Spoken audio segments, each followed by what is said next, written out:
Hi there, I'm Lanna Monday Emmett back with Ramy El-Batarawi. How are we, Ramy? I'm doing great. How are you? I'm doing great, and thanks so much, folks, for joining us today. We are actually going through another chapter in Ramy's new book, Can You Really Think and Grow Rich? And absolutely, he can attest to it. The answer is yes, you can really think and grow rich. So in this chapter, it's chapter 5 in your text, you talk about relocating and rebalancing. You talk a little bit about ideas being backed by action and what decisive action is. And you also tell the tale of working with John Gray and kind of how that came about and finding a yes behind every no and the difference between hopes and wishes. So let's start off with talking a little bit about rebalancing, because I know you had to do some adjustment and take a little time off. So share a little bit about that with us. Yeah, so I was working really, really hard from age 12 to 32 from the last chapter where I made $1 billion was at Khashoggi, but I realized for all those years I didn't do anything else but work. And so I thought maybe it's time to take a break and kind of really smell the roses and enjoy life a little bit because I did achieve a huge goal. And then and not that I stopped working with that, and I just take a break because I was going to work with him for the rest of his life or my life, and I was looking where should I go, and LA was just a perfect place. The weather was perfect, Hollywood was here, the Playboy Mansion was here. It just was a great lifestyle, and so I went to LA, and where I still am because I love LA. And the first thing I did was because one of my goals when I met Adnan, when I got on his plane, was I said to myself I was going to own a plane just like that. And he had a DC-9, so I bought a DC-9, and it was fully customized private jet with a bedroom and living room, dining room. It was Oh, a wow. beautiful plane, and it was just a way of traveling that I got so used to as Khashoggi's that I didn't want to change my lifestyle. And got a great house, and it was easy to break into Hollywood because I just went to the charities and bought all the stuff. All actresses and actors have causes, and then broke into the Playboy Mansion. Yeah, that's the plane. That was an amazing plane. Just went to the Playboy Mansion, got to know people around him, got to know even took half to Vegas with me, yeah, for a weekend. And I went to Vegas almost every weekend for about 4 years because of the way they spoiled me. So I just treated myself. I just wanted to spoil myself a little bit and reward myself and give what I missed in all those years in a big way. So 4 or 5 years of really spoiling myself, and that was the thing. I was just like a bull in a china shop for a long time, just going after everything I wanted, no matter what I knocked over, and achieved those things. And then I learned how to do it more gracefully, enjoy and balance my life with everything. Because at the end, I just didn't want to make all that and just die and yeah, achieve those goals. But I didn't really enjoy my life fully, even though it's a lot of fun making that kind of wealth. But I wanted to have a balanced life, and so I showed that you could have both. Because Right. even during the time I was building a balanced life, I met John Gray, who just wrote Men Are From Mars, Women From Venus, and that Yep. book was really amazing. And I did an infomercial, and I said I could market his book. He said no at first, but again, turned that no into yes. Ended up selling 50 million books for him. He was #1 for 6 years.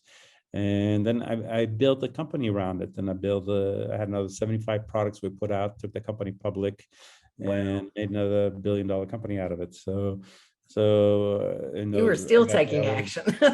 still taking action because I felt I could do both. So because I still have, it was fun to play, but during the day I wanted to do something. So I was Right. able to build another $1 billion company out of it.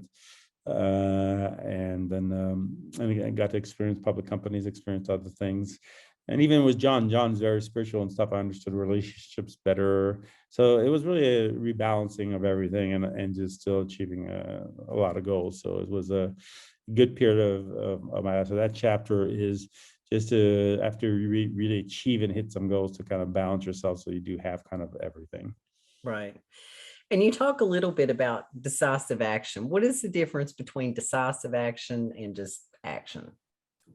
Yeah, action is when you say, okay, I'm going to do something to achieve my goal. Like, okay, I want to earn $1 million. So the first thing you do is maybe look for a company or talk to a few people. And that's good. It's a good start. But decisive action is really making a plan on top of just a single action. Yeah, you have to play chess with everything, but be a great chess player. And then great chess players thinks 20 moves ahead, not just one move ahead. Right. So is really thinking and making a plan and thinking of all the possible things that could go wrong, all the possible other opportunities that you notice that you have to take advantage of. So you got to do a lot of things and you got to plan it out. So decisive action is a go with a solid plan with all the possible variations of that plan, thinking about it, having all the 20 moves ahead and what possible 20 other moves from every move that you could possibly make. So decisive action is really making a plan and see it through all the way to the end because you have a solid plan to achieve the goal that you want. Right. And you talk about too, and I think this is every salesman's dream, or should be every salesman's motto, is finding a yes behind every no. Right. Talk a little bit about that. I found throughout my life, I've had probably a million no's. I can't even count the amount of no's for everything. But I try and live my life to the fullest, and I ask for things that everybody says no to, if it's from business or in chasing a girl or anything else. There's always a no, but I know there's always a yes behind too. So it's really counting down. If you say in your mind, okay, I'm going to get 20 no's before I get a yes. So Yeah. every no gets you one step closer to that yes. And then you kind of listen as you're trying, not just be so forceful and hear what it would take for them to get to a yes and tell them what they want. So I found if I really wanted something, I've turned every no to a yes. It's only the times that maybe I wanted it or not, and I do, and I got the no, and I didn't try very hard because it wasn't something that I really wanted. But once you want something, whatever no's there is, it becomes a yes. Pretty easy if you just push. So the last thing I want to talk to you about is the difference between hope and wish. What is the difference between hoping and wishing and then actually taking action? Yeah, well, hoping and wishing is just thinking about something that you want and hoping it just comes to you and have luck or something. And but if you put a burning desire and drive and take action, then you're really going after your goal. Then it's just not a matter of luck. It's not a matter of just waiting. I think Don says, hoping and wishing is just like dreaming, because you had a dream and you hoped and wished, and so that goes for but you're nowhere closer of achieving any of the things that you hoped and wished if you didn't build that desire and did every step that Napoleon Hill talks about or I talk about in the book. And what do you think about luck? Because, a lot of people say, oh, he just made his money because he was lucky. Yeah. It's so funny. One of the things, not that it pisses me off, but it's one of the things that when people tell me that they just don't have a clue.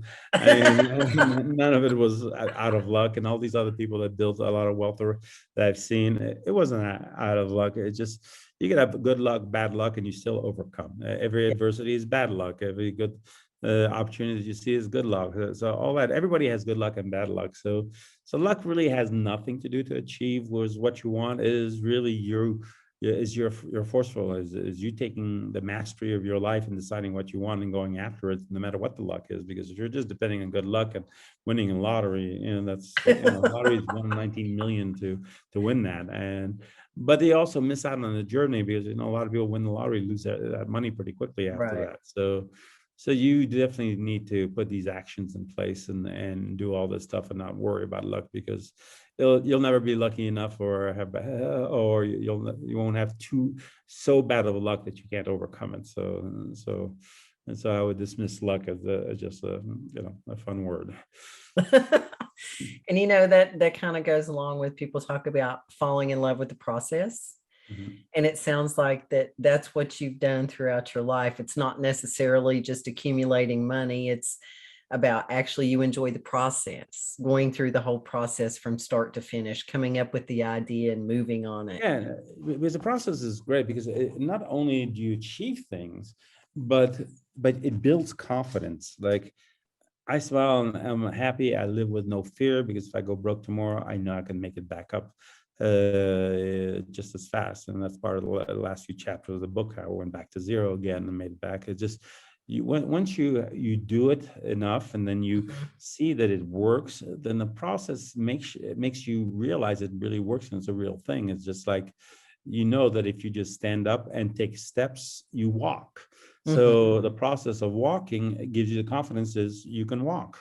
So the process of applying all these principles, you have the confidence you could do anything you want, achieve anything in life. So the process gives you the confidence, gives you the strength, and makes you live without fear. And it's makes you happier. It's a much better way of living. Yes, freedom from fear will always set you free. Well, thanks so much for joining us today, Ramy. And to our viewers, if you are interested in learning more about Ramy's story, and it is an inspirational story, you can order his book from canyourreallythinkandgrowrich.com.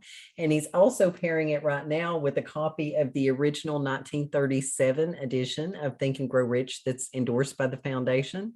So again, I think, what is the price point for both of them? $29.99. Yeah, $29. Yeah, it's very cheap.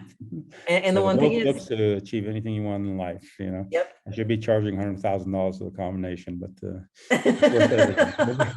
but it's a great book, and both books are amazing. And you need the foundation Think and Grow Rich, and I take mine to a little bit different level of actually putting to practice and showing what you really can achieve by putting Think and Grow Rich to practice. Yeah, and application's a big thing.